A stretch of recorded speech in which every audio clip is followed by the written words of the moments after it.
vale más de 10,000, pero me está vendiendo ¿en qué? Me está vendiendo, por ejemplo, en 20,000. Entonces hay un error sustancial en el cálculo de la cosa, del precio. Entonces podemos también pedir la anulabilidad. ¿Por qué? Porque hay un error. Miren, el error puede darse en estas situaciones.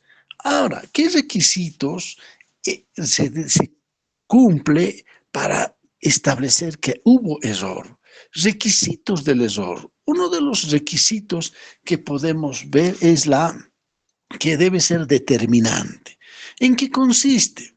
Consiste en esa falsa apreciación de la realidad, ¿no? Es la razón fundamental de que me ha inducido a celebrar este contrato, porque si no hubiese existido esta realidad, yo no lo hubiese realizado. Entonces, miren, es determinante cuando prácticamente se da. Yo, miren, les decía, determinante el contrato. Yo quiero que Ramiro sea el que construya, porque su capacidad, su experiencia me hace sentir seguro, y esa es la razón para que yo celebre este contrato. Entonces, miren, es determinante esa situación. ¿Se dan cuenta? ¿Me están entendiendo? A ver, ¿están en la clase o están ahí con sus celulares distraídos? Caramba, esta es la materia de la que más voy a preguntar en el examen. Por eso quiero que estén atentos. Bien. Entonces, miren, otro de los requisitos es que el error es esencial. Se refiere a la materia sobre la cual recae el error, ¿no? Es decir, como les decía, recae sobre la naturaleza del contrato, sobre la identidad del objeto o sobre la sustancia o cualidad de la cosa. O también puede recaer sobre ¿qué? Sobre la identidad y las cualidades de las partes contratantes. Entonces, miren acá, lo que podemos ver es primero sobre el negocio jurídico. Cuando anoten sobre el negocio jurídico, cuando hablamos sobre el negocio jurídico, ¿a qué nos estamos refiriendo? Se refiere a que pretende realizarse, ¿no? Una determinada operación jurídica. Uno puede ser, como ejemplo, creer que la casa prácticamente se está vendiendo, ¿sí? Pero otro puede creer que la casa se está donando. Entonces estamos frente a un error del negocio jurídico. Como les decía, Karen quiere vender su casa. Pedro quiere recibir de Karen en donación y no en la compra-venta. Hay un error, sí, porque ambos piensan diferente. Ambos piensan una figura jurídica diferente, y es un error que recae sobre el negocio jurídico. También podemos ver que puede recaer sobre la identidad del objeto. La identidad del objeto es creer que uno está comprando una casa en un determinado lugar, por ejemplo, en la zona de San Pedro, ¿ya?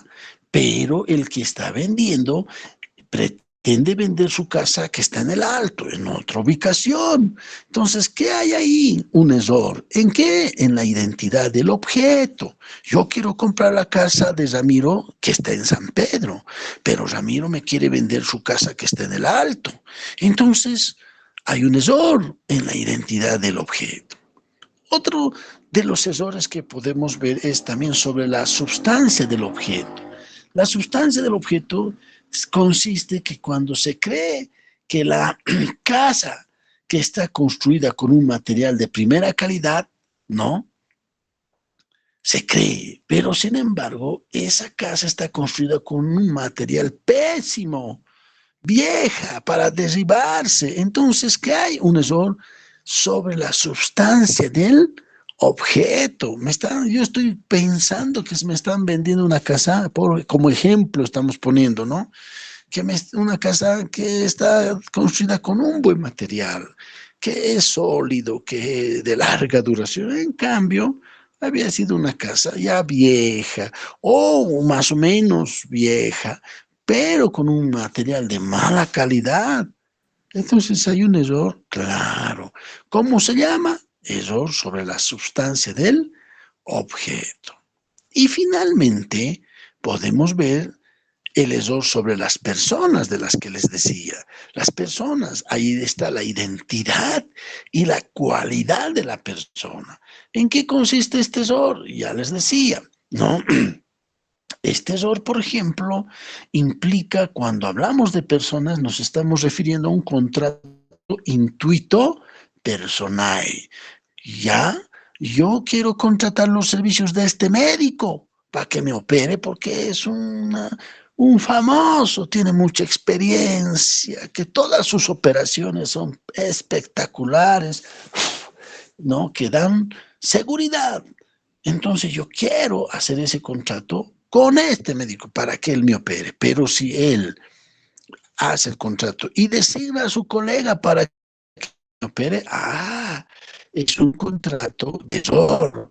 ¿En qué? En la identidad de las personas. El ejemplo que le daba del arquitecto, por ejemplo, o de un abogado. Yo quiero que el doctor Torres Zambrana sea mi abogado porque es un buen civilista. Él me va a atender este caso y tengo certeza, es un hombre honesto, un hombre capaz, un hombre especialista en la materia, tiene buena fama, entonces quiero contratar sus servicios. Y resulta de que entonces Zambrana, ¿sí?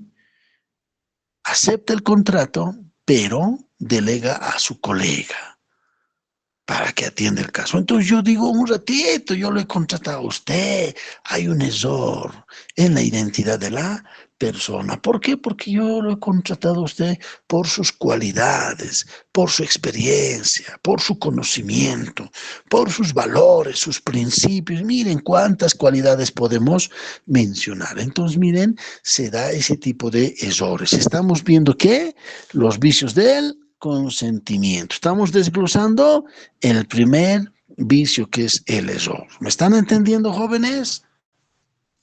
Cierto. Manitos. Bien.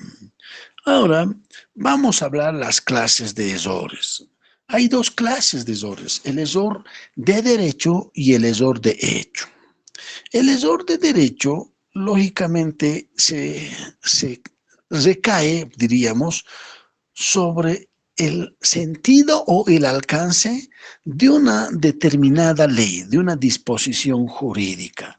Entonces, miren, a veces se puede cometer errores en, por ejemplo, en, en la apreciación de la ley, ¿no? Yo pretendo que esta ley se va a aplicar en mi caso cuando esa ley no corresponde, corresponde a otra situación, a otra figura jurídica. También se puede dar, diremos, errores de derecho. ¿Cuándo? Cuando la ley se interpreta de otra manera y el alcance de esa ley es otra determinación muy diferente. Entonces, miren, puede darse esos errores, pero por lo general, lo que corresponde es el error de hecho, ¿no? En el error de hecho, generalmente es en la que se incurre. ¿Qué es el error de hecho? Por ejemplo, recae sobre qué? Hemos dicho, sobre la naturaleza del negocio jurídico, hemos dicho que puede recaer sobre qué más. ¿Sobre qué más hemos dicho? Sobre la identidad del objeto, ¿sobre qué más? La sustancia del objeto sobre la persona. Muy bien, ¿qué más? Sobre la persona, sobre su identidad, sobre sus cualidades. Entonces, estamos frente a un error de hecho, porque se cae sobre esos temas. ¿Sobre qué? Una vez más voy a decir, sobre el negocio jurídico, que sería la naturaleza jurídica. Recae sobre la identidad del objeto, o puedes recaer sobre la sustancia del objeto y finalmente puedes recaer sobre la persona, sobre su identidad o sus cualidades. Entonces estamos frente a un error de hecho. En cambio, el error de derecho recae sobre qué? sobre la ley, sobre la disposición jurídica, creer que esa ley se aplica a mi caso, cuando no es así. Estoy en un error de derecho.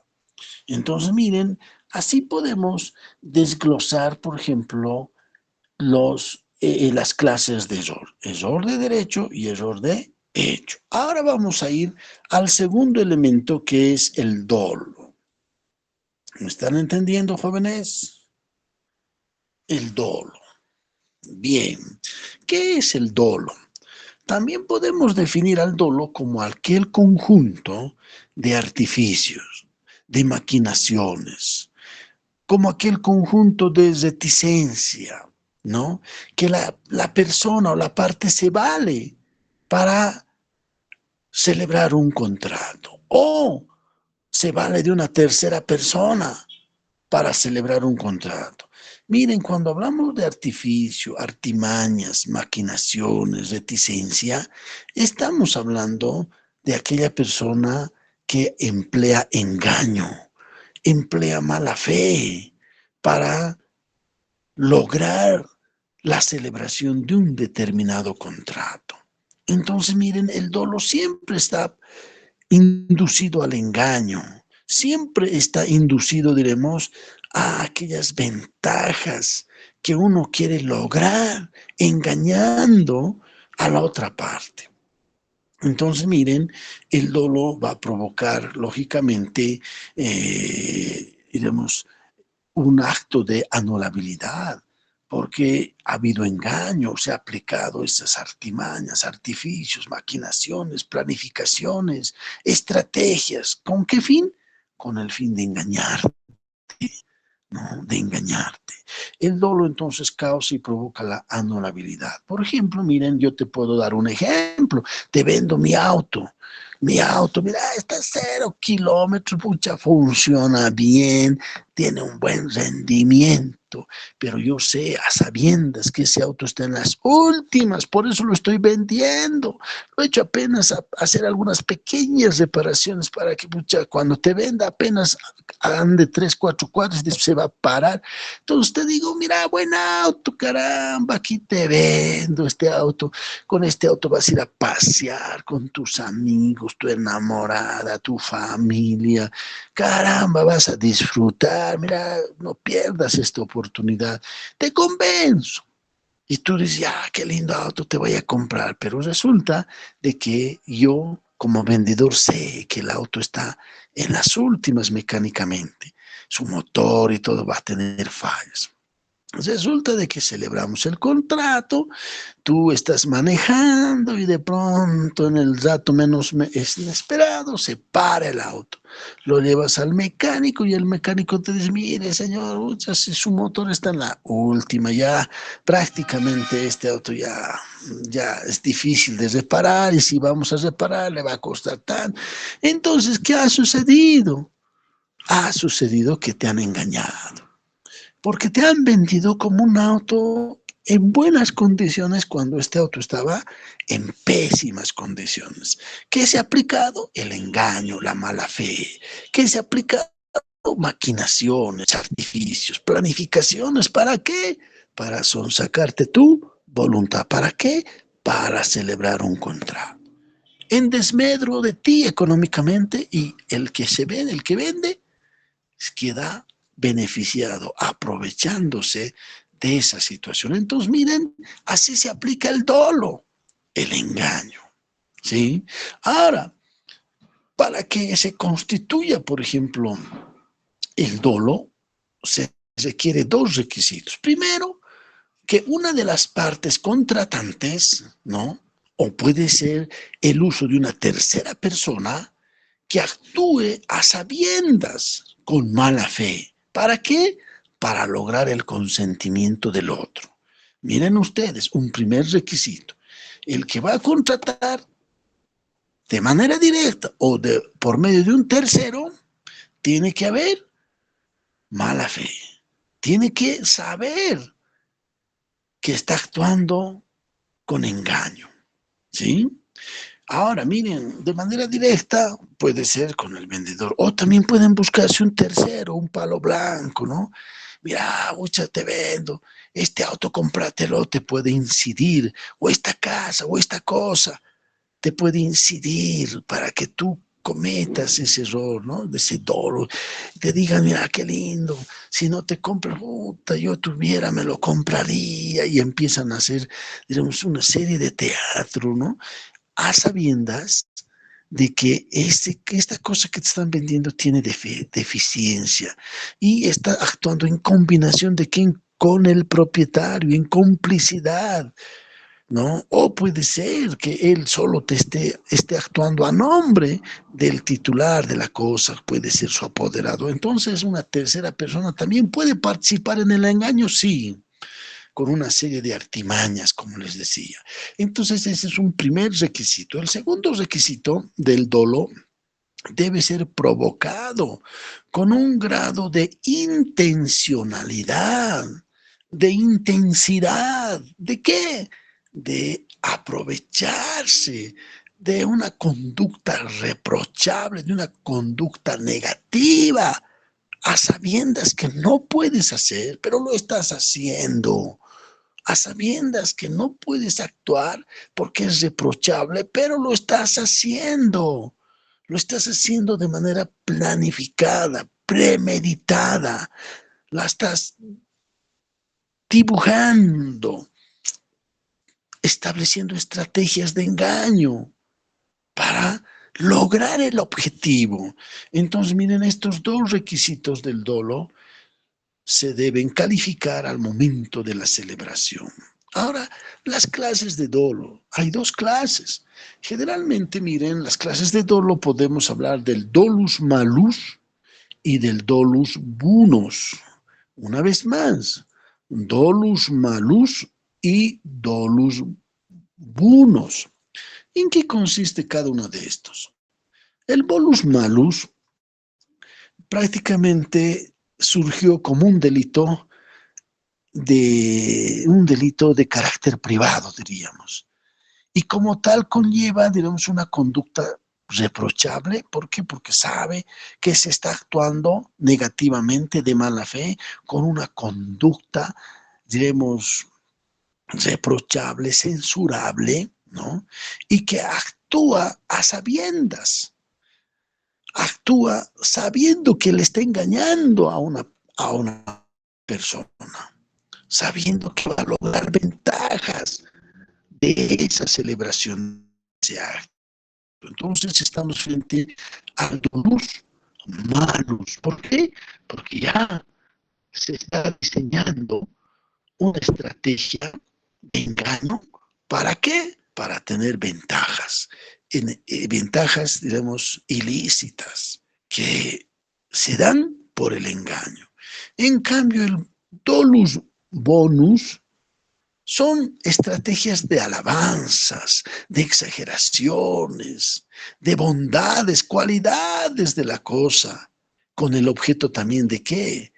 De animar a la persona a que realice un determinado negocio jurídico. Como el ejemplo que les daba. Mira qué lindo auto. Mira qué hermoso. Pucha, que ibas a pasear. ¿Con quién es? Con tus amigos, con tu familia, con tu enamorada. Qué lindo. Alaban, exageran, ¿no?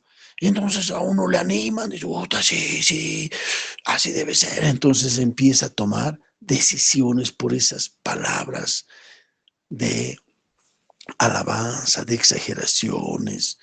Entonces, miren, hay estas dos cualidades. Uno, que sabe que va a engañar porque quiere ventaja. Dos, para engañar, tiene que exagerar, tiene que alabar, tiene que dar ciertas bondades, cualidades que tiene la cosa para que el otro se anime y pueda comprar, pueda celebrar. ¿Me están entendiendo, jóvenes? Parece que no están en clases. Lice, Solito me estoy hablando. disculpe, Lice, ¿podrías repetir el concepto de dolus bonus? ¿Bonus? No estás en clases. Caramba. Sí, solo Vale. se me ha entrecortado la primera parte y no le he podido anotar, solo le he podido anotar hasta alabanzas y de ahí se me ha entrecortado y Ya, no le he podido escuchar. el bonus, se refiere a que una de las partes utiliza palabras de alabanzas, palabras de exageraciones sobre aquellas bondades o cualidades de la cosa. ¿Con qué? Con el objeto de animar a la otra persona. ¿A qué? A que realice, a que realice un determinado negocio jurídico, como el ejemplo que les daba, la venta de un auto. Te animo, porque lanzo alabanzas, exageraciones de las cualidades de la cosa, pero sabemos que esas cualidades de la cosa, esas alabanzas son falsas, no son verídicas, ¿no? ¿Con qué propósito? De lograr que se consolide el negocio jurídico. Entonces, miren, ¿qué estamos aplicando? Dolo. El dolo van juntos, el dolus malus y el dolus bonus. El dolus malus es a sabiendas que voy a engañar para tener ventajas. Pero ahora, ¿cómo hago? Uso el dolus bonus. Voy a hacer alabanzas, exageraciones y bondades y de las cualidades de la cosa para que éste se anime y realice el contrato o realice el negocio jurídico. Entonces, miren, así el dolo se va aplicando. Ahora, el dolo, lógicamente, tiene sus requisitos. Primer requisito son los elementos materiales. Miren, volvemos a insistir, el dolo, para que exista, debe estar compuesto por elementos materiales, ¿no? Es decir, debe existir alguna maquinación, planificación, alguna artimaña, ¿no?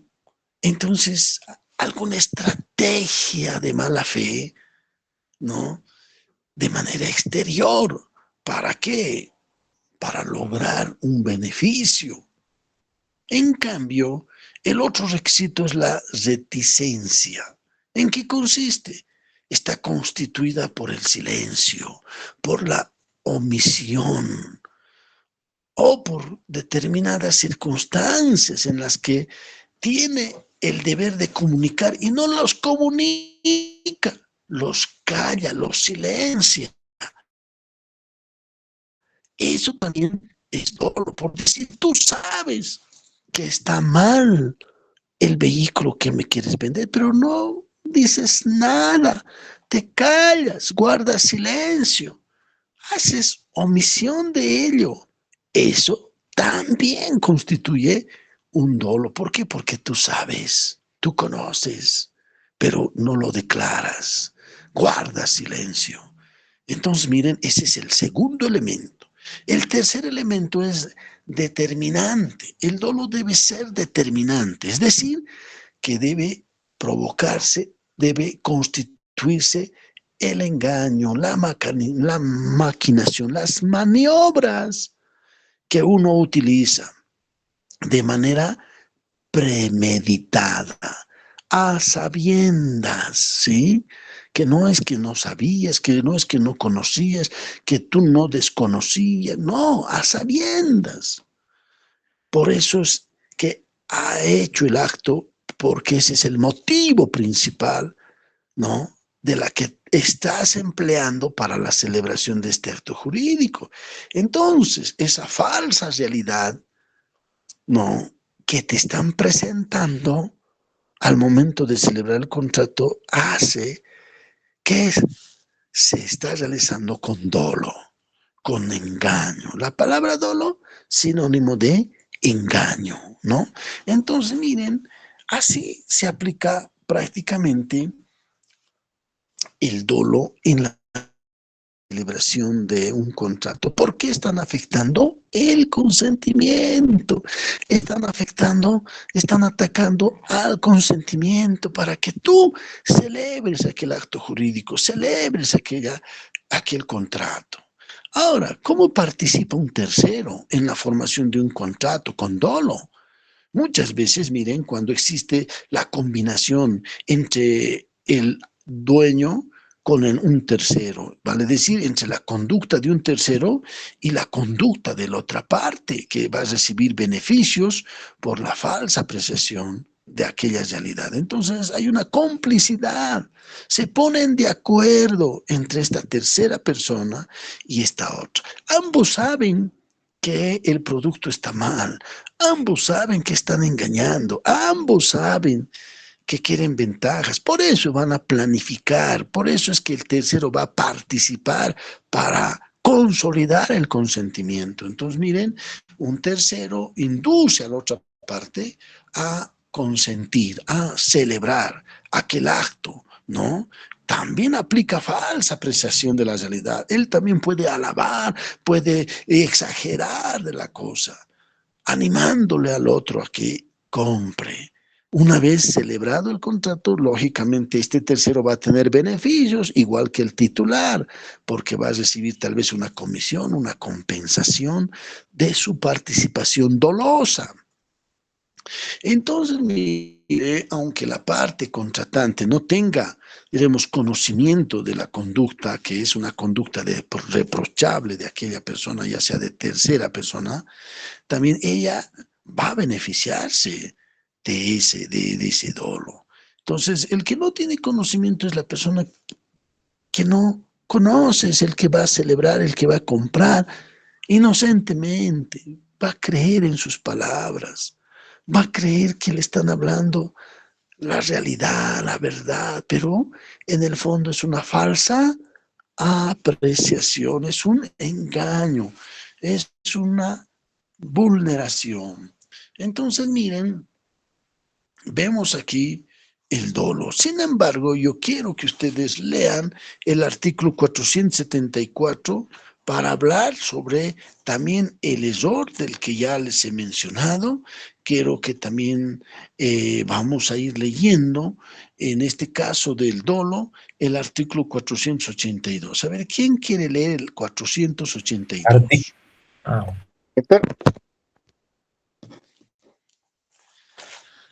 Adelante. Artículo 482. Dolo. El dolo invalida el consentimiento cuando los engaños usados por uno de los contratantes son tales que sin ello el otro no habría contratado. Entonces, miren, está clarito, ¿no? El dolo, ¿qué va a hacer? Invalidar, ¿qué cosa? El consentimiento. ¿Cuándo? Cuando los engaños usados por uno de quienes de los contratantes son tales que sin ellos el otro no habría contratado. Si yo te digo, te vendo mi auto, pero este auto está mal, están las últimas. Ah, ¿tú vas a querer celebrar el contrato? Claro que no, claro que no. Pero como tú no me has dicho que el auto está mal, entonces yo he celebrado un contrato. Porque si tú me hubieses dicho que el auto está mal, no hubiese habido motivo alguno para celebrar aquel contrato. Entonces el dolo es oculto. El dolo es oculto, no evidencia externamente, porque de lo contrario es lógico, pues que el otro difícil que celebre el contrato, sabiendo que el auto está en las últimas. El ejemplo que les doy se puede dar en muchas otras figuras, en la compra de una casa, en la compra de un bien sujeto a registro o no sujeto a registro, en la compra-venta de una mercadería y de tantas otras cosas que se realizan en la vida diaria. Entonces, miren, jóvenes, vemos que así el dolo prácticamente se aplica, ¿no? En la vida de las relaciones o actos jurídicos que día a día se realizan. Entonces, miren, hasta ahí llegamos al segundo elemento, que es la el dolo. Ahora vamos a hablar de la violencia. A ver, la violencia, ¿qué son? Sinónimo de amenazas. Amenazas. Ahí vamos a leer, a ver, el artículo. Leamos el artículo 477. ¿Quién quiere leer el artículo 477? Artículo Artículo 477. 477. Violencia.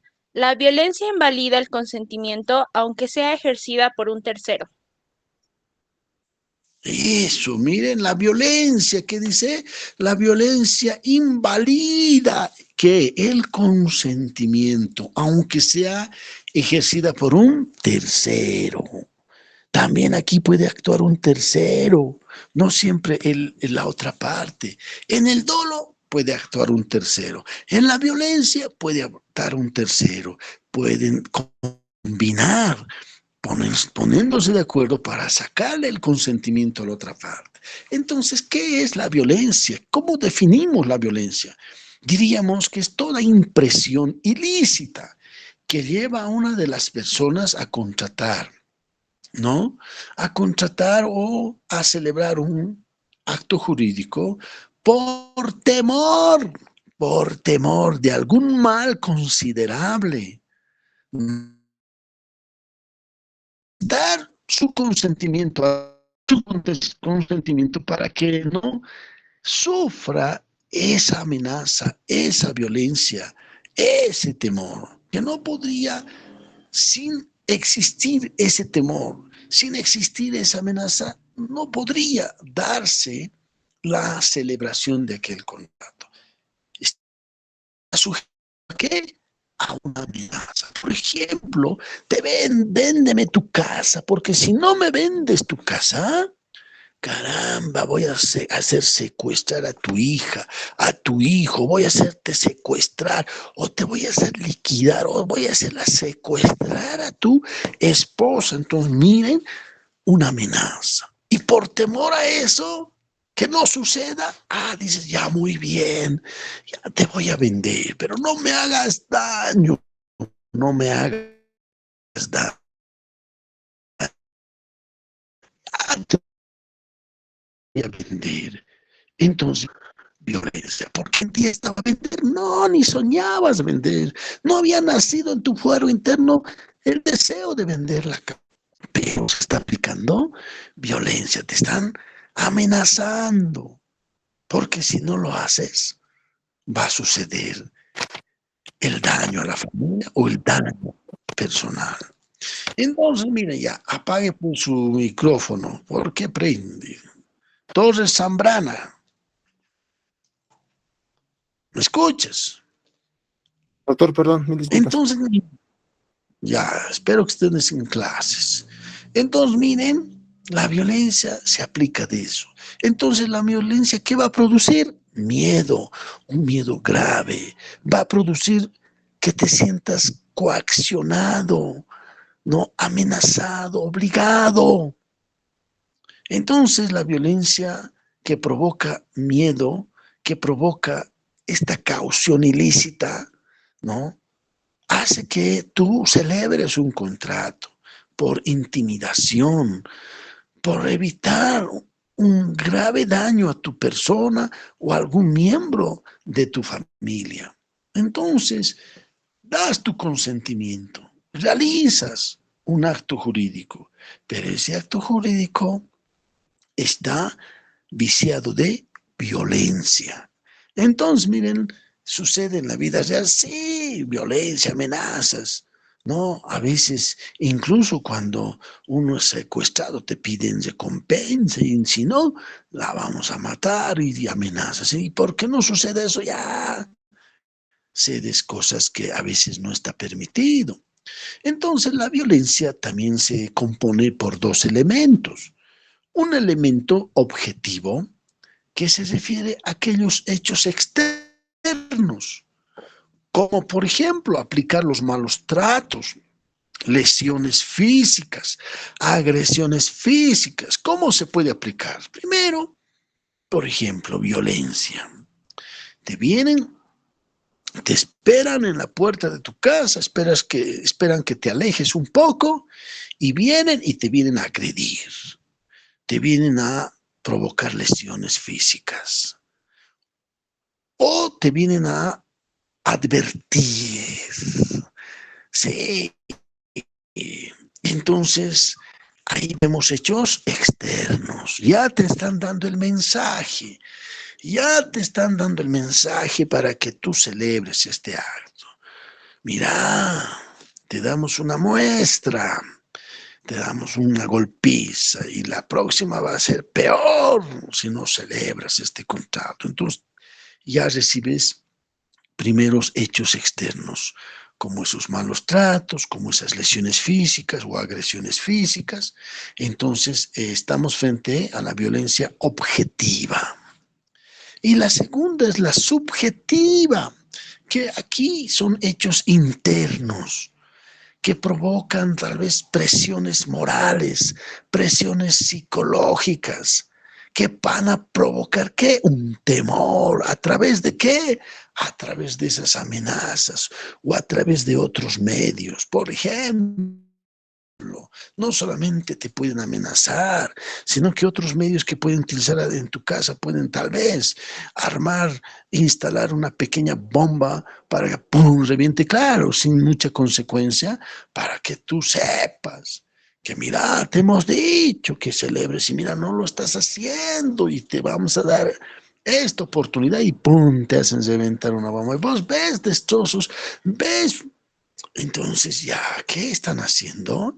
Están ejerciendo esa violencia subjetiva, te están amedrentando internamente, están generando un malestar moral, psicológico, te están generando una desesperación que ya no estás en un nivel de paz, de tranquilidad.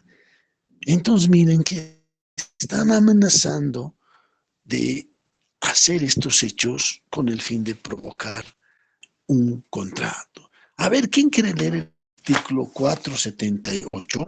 A ver, características de la violencia, caracteres de la violencia. Vamos, ¿quién va a leer? Doctor,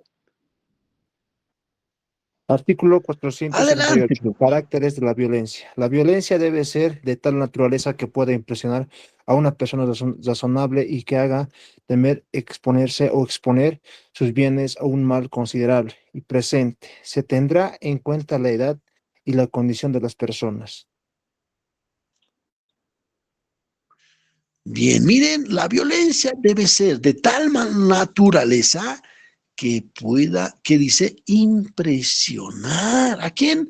A una persona razonable, culta, conocedora. ¿Y qué? Y le haga temer, le infunda temor.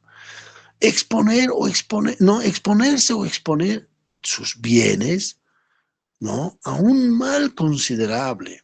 Miren, se dan cuenta, aquí se debe tomar en cuenta que es una persona razonable, se debe tomar en cuenta su edad, su condición y, lógicamente, si una persona es razonable, que ha sufrido amenazas, ha celebrado un contrato del cual no quería, o por su edad, o por su condición humilde. Entonces, miren, la violencia se aplica, lógicamente, a través de estas formas. Ahora leeremos la violencia dirigida contra ciertas o ciertos terceros. A ver, 479.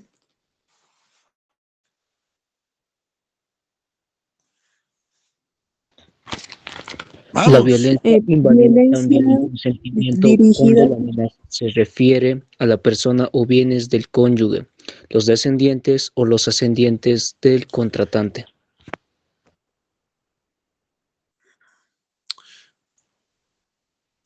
Entonces la violencia invalida también el consentimiento cuando la amenaza se refiere a quién, a la persona o a sus bienes del cónyuge.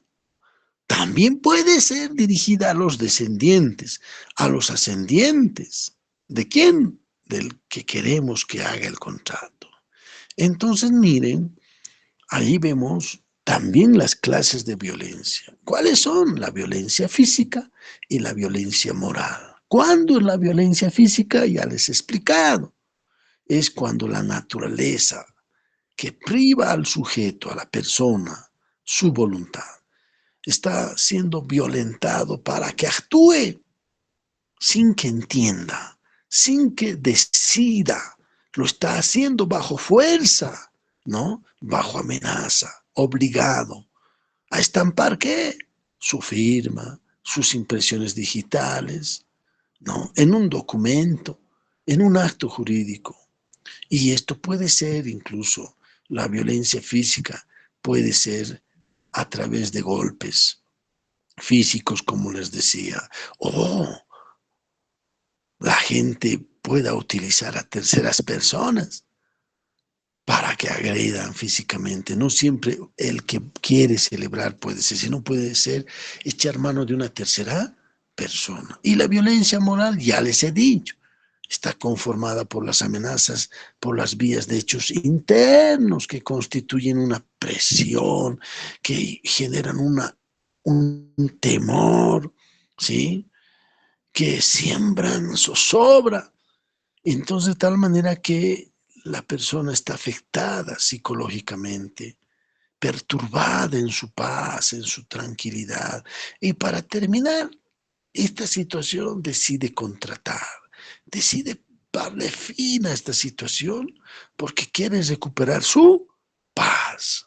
Entonces, miren, la violencia física es externa y la violencia moral es interna, que puede operar en la vida de las personas. Ahora, los requisitos de la violencia, ¿cuáles son? Primero, la presión o el ejercicio, ¿no? Ilegítimo, antijurídico e injusto que utiliza una persona para celebrar el contrato. El segundo requisito se realiza en la legítima, que es innecesaria, que existe, por ejemplo, una relación contractual entre las partes, por ejemplo, un acreedor que ejerce presión a su deudor. ¿Para qué? Para que ofrezca una garantía, ¿no? Con el fin de cumplir una determinada obligación. La presión también puede ser legítima, como por ejemplo, ¿en qué casos? Miren, yo te he servido de garante, tú te has prestado el dinero, pero ahora no estás pagando. A mí me están haciendo pagar. ¿Qué pasa? Vos ofrecés ya otra garantía, entonces, ¿puedo presionarte? Sí. ¿Es legítima? Sí. ¿Por qué? Porque yo te he hecho el favor y tú te estás beneficiando. Y es más, ni siquiera estás cumpliendo. Entonces, esa presión puede ser legítima en relaciones de préstamos, cuando alguien no da una garantía real o cuando alguien se constituye en garante y el otro no cumple y a ti te están ejecutando por ser garante. Entonces eso se entiende en la vida del derecho, pero la violencia como tal, la presión con fines ilícitos ya afecta la integridad física, afecta la integridad moral. Entonces miren, resulta que también esto puede ser empleado, ya les he dicho, por una tercera fin de lograr objetivos. Entonces, generalmente esto, ¿dónde se ve? Se ve incluso en temas, diremos, de novelas, películas, de acción, pero en la vida real también se ve. Y estos actos para el derecho no son válidos, sino son vicios de qué? ¿Vicios de qué son? De la voluntad. ¿Cómo de la voluntad? ¿Vicios de qué? De consentimiento. Esos vicios del consentimiento. Entonces, miren, prácticamente la violencia que representa la amenaza no puede ser convalidada como un acto válido. A ver, ¿quién quiere leer el 481? Artículo 481. Amenaza de de hacer derecho. El uso o la amenaza de hacer valer una vía de derecho solo invalida el consentimiento cuando está dirigida a conseguir ventajas injustas. A ver, vuelvan a leer.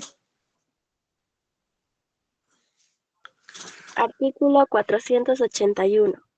Amenaza de hacer valer una vía de derecho. El uso o la amenaza de hacer valer una vía de derecho solo invalida el consentimiento cuando está dirigida a conseguir ventajas injustas. Entonces, miren las amenazas que invalidan el consentimiento, que buscan ventajas injustas. Por lo tanto, estos actos van a ser anulables por el derecho, porque una persona, para celebrar un contrato, ¿qué les he dicho? El consentimiento, ¿dónde nace, jóvenes? Nace del fuego interno. Dice, a ver, quiero vender.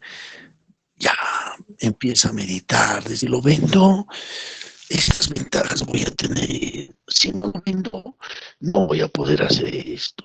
Pero también si lo vendo, me voy a quedar sin la casa. Entonces, ¿qué hace? Está meditando las ventajas y las desventajas. Segunda etapa, toma una decisión. Lo vendo. O dirá, no lo vendo. Tercera etapa, exterioriza voluntad del consentimiento y hace a viva voz.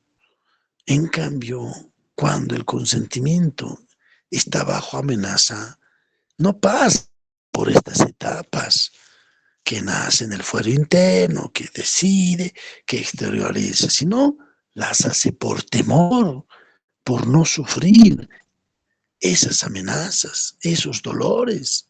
Entonces, miren, lógicamente pues invalida la validez de aquel contrato.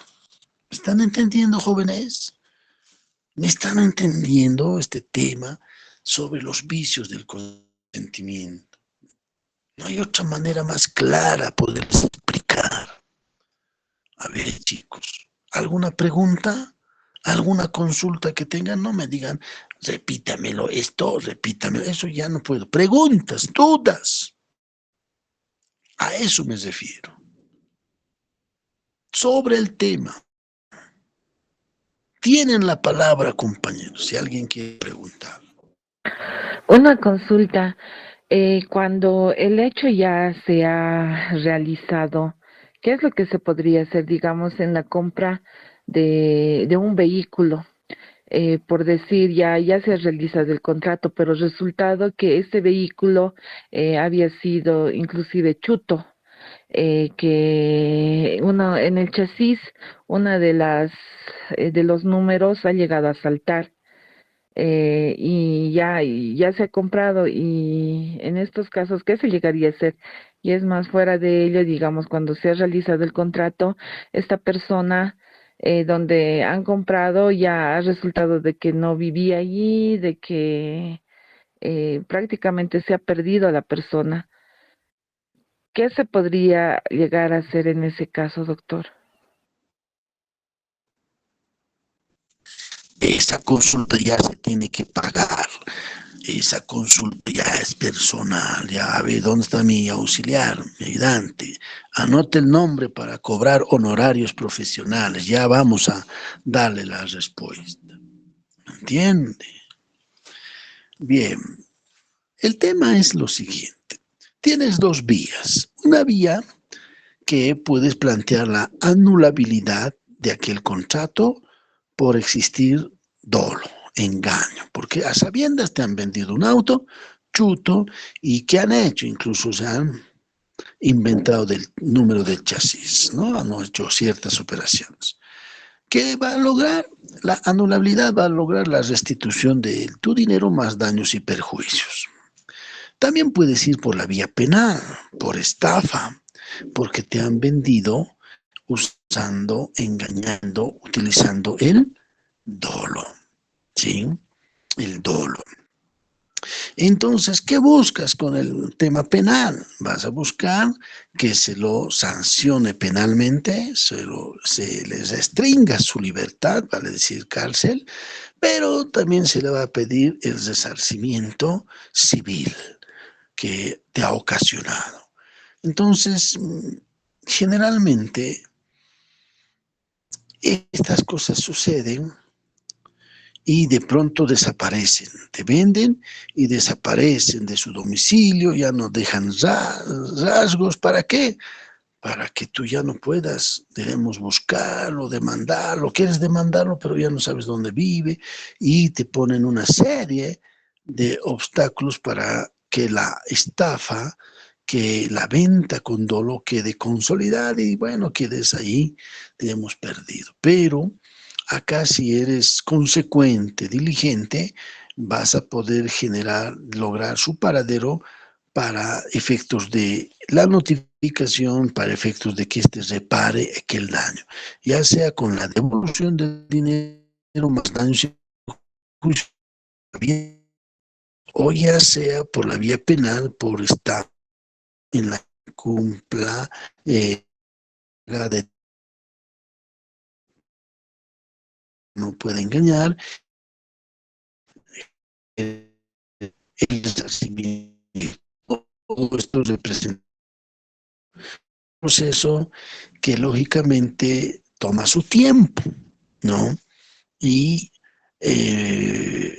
significa tiempo, significa dinero, significa perseverancia para dar con estos delincuentes, diríamos, porque actúan a sabiendas, actúan de mala fe. Entonces, miren, eso es lo que uno tiene que hacer.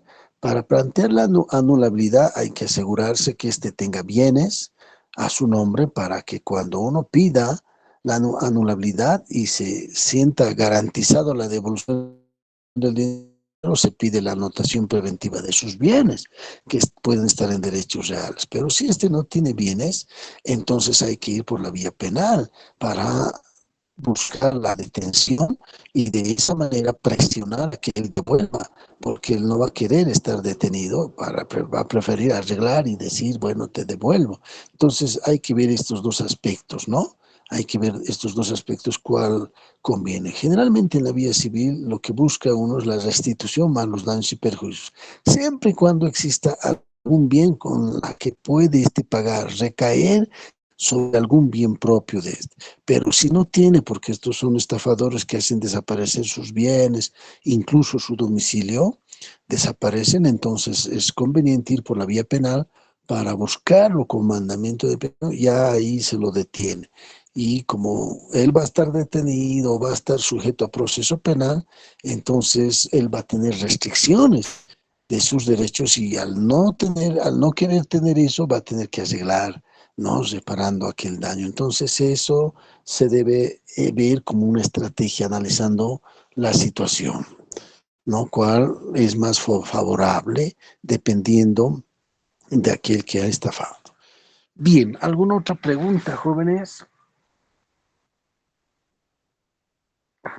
Bien, vamos a quedar aquí, ya damos por terminada la clase. Mañana también nos vemos virtualmente, que está atravesando el país. Nos vemos en la clase virtual. Hasta mañana, compañeros. Mañana, doctor. Hasta mañana, doctor. Hasta mañana, doctor.